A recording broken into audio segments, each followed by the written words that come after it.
জাইন সে একজন চিত্রশিল্পী, কিন্তু তার আঁকাআঁকিতে কোনো রং নেই, সবই সাদা কালো। জাইন তার বৃদ্ধ বাবার সাথে থাকে।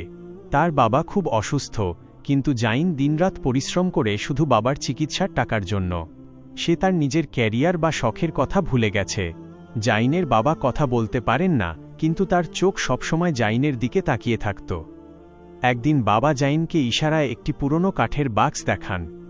জাইন খুব ব্যস্ত ছিল। সে বলল, বাবা, আমি এখন কাজে যাচ্ছি, ফিরে এসে দেখব। এটাই ছিল বাবার সাথে তার শেষ কথা। সেই রাতে জাইন কাজ থেকে ফিরে দেখে ঘর অন্ধকার। বাবা আর শ্বাস নিচ্ছেন না। জাইন স্থির হয়ে দাঁড়িয়ে থাকে। কোনো চিৎকার নেই, কোনো কান্না নেই, শুধু এক নিস্তব্ধ হাহাকার। দাফন শেষ করে সে যখন শূন্য ঘরে ফিরে আসে, তখন তার চোখ পড়ে সেই পুরনো কাঠের বাক্সটির ওপর।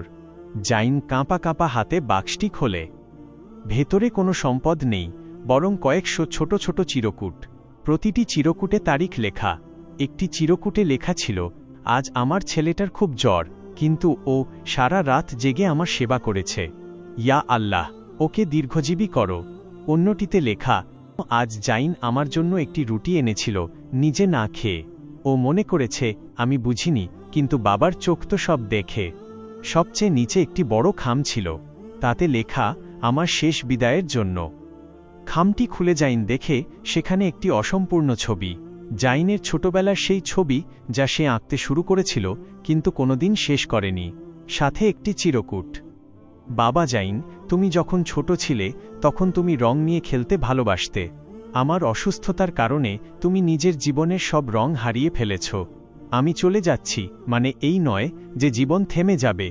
আমি আল্লাহর কাছে দোয়া করেছি যেন তোমার ক্যানভাসে আবার রং ফিরে আসে। আমাকে ক্ষমা করে দিও, আমি তোমার কোনো উপকারে আসতে পারিনি, শুধু বোঝা হয়েছিলাম। জাইন হাউমাউ করে কেঁদে ওঠে।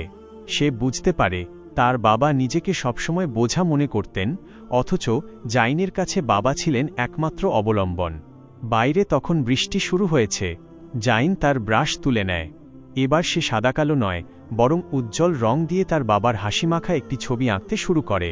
ছবির এক কোণায় সে লেখে, বাবা, আপনি বোঝা ছিলেন না, আপনি ছিলেন আমার জান্নাতের দরজা। ভিডিওটি বানানোর মূল উদ্দেশ্য, আমরা অনেক সময় ব্যস্ততার অজুহাতে বাবা মাকে সময় দেই না। আমরা ভাবি তারা তো আমাদের সাথেই আছেন, কিন্তু তারা যখন চলে যান তখন প্রতিটা মুহূর্ত আমাদের কাছে পাহাড়ের মতো ভারী মনে হয়। ইসলাম আমাদের শিখিয়েছে বাবা মার সাথে সদাচরণ করতে, কারণ তারা চলে গেলে সেই সুযোগ আর কোনোদিন ফিরে আসবে না। একবার ভাবুন, আজ আপনি আপনার বাবা মাকে শেষ কবে ভালোবাসি বলেছেন বা তাদের সাথে হাসিমুখে কথা বলেছেন?